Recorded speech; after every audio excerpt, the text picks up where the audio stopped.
with my amazing friend, Scott McBride. He is a military serviceman in the Coast Guard, and he's here to share what he does, and he is just an amazing person, so I would love to ask him a couple questions. So my name is Scott McBride, and I live in Crofton, so I'm one of your neighbors. Yeah, I serve in the Coast Guard. I've been serving in the military for 23 years. 9 of those were in the Navy, and then over 14 in the Coast Guard. Scott, how did your career lead you to Maryland? So this is actually our second time living in Maryland. So the first time we lived here, April and I were stationed at the Naval Academy.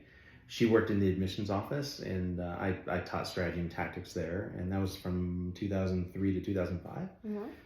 I got out of the Navy after doing some time at the Office of Naval Intelligence, and then I was a civilian employee for about a year.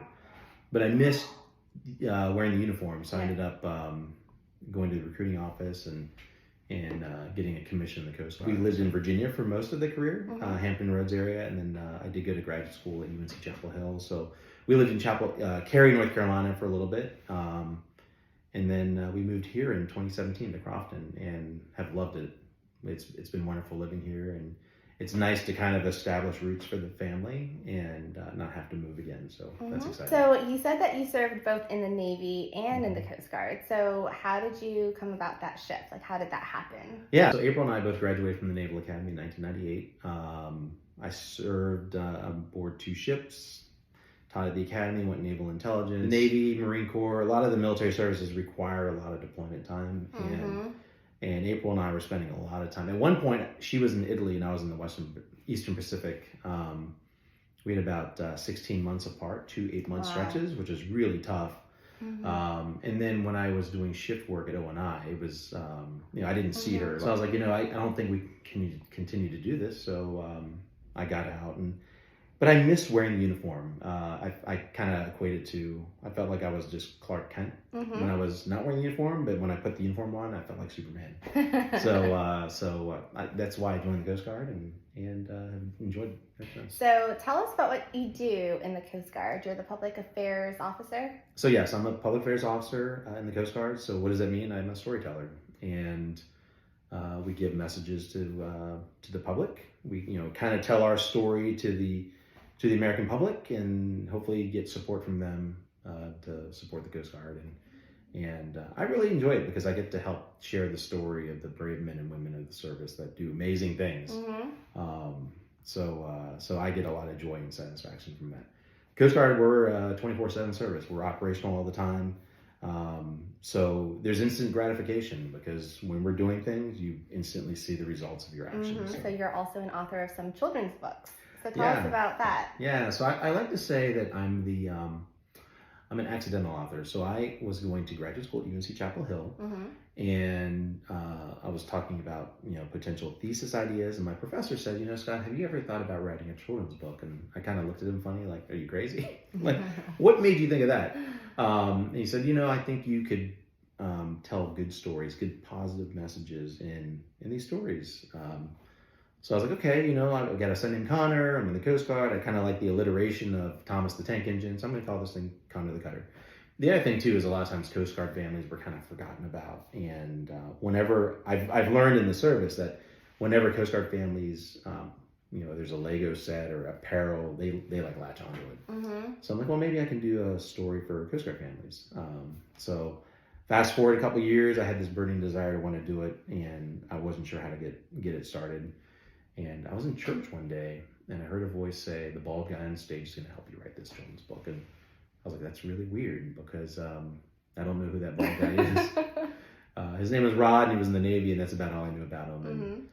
And I walked up to him after church, and I said, hey, man, I got this idea for a children's book, and I'm being led to you.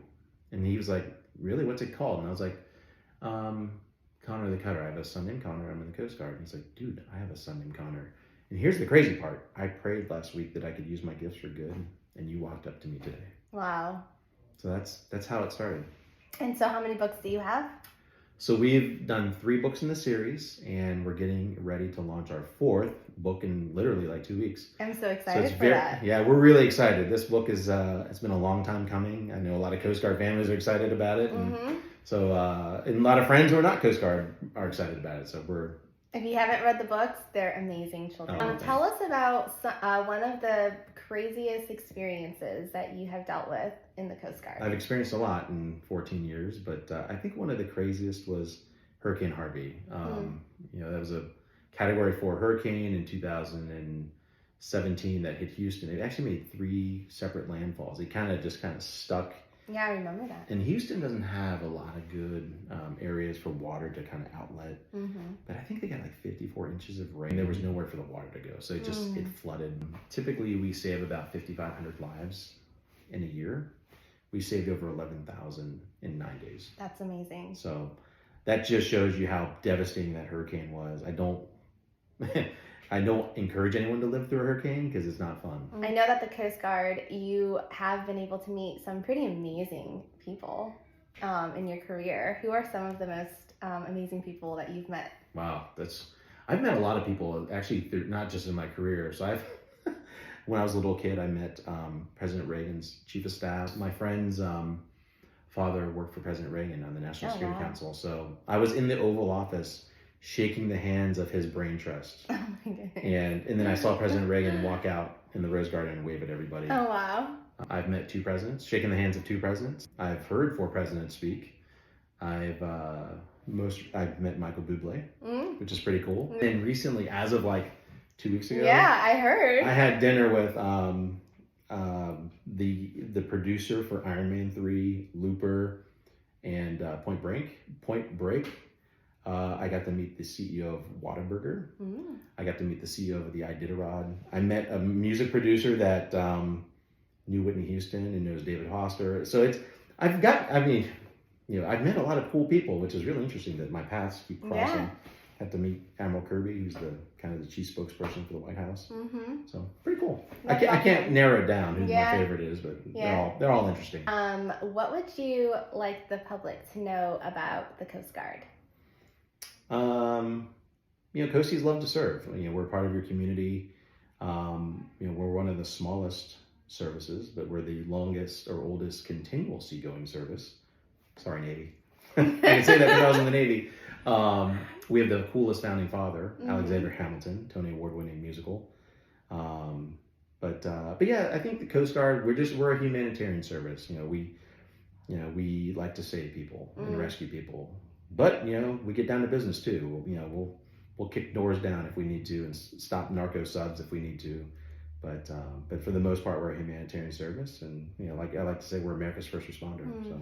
Well, thank you, Scott, for serving so faithfully. You are my local hero. Thanks. Thank you so much for serving our country. And thank you for your friendship. You're welcome.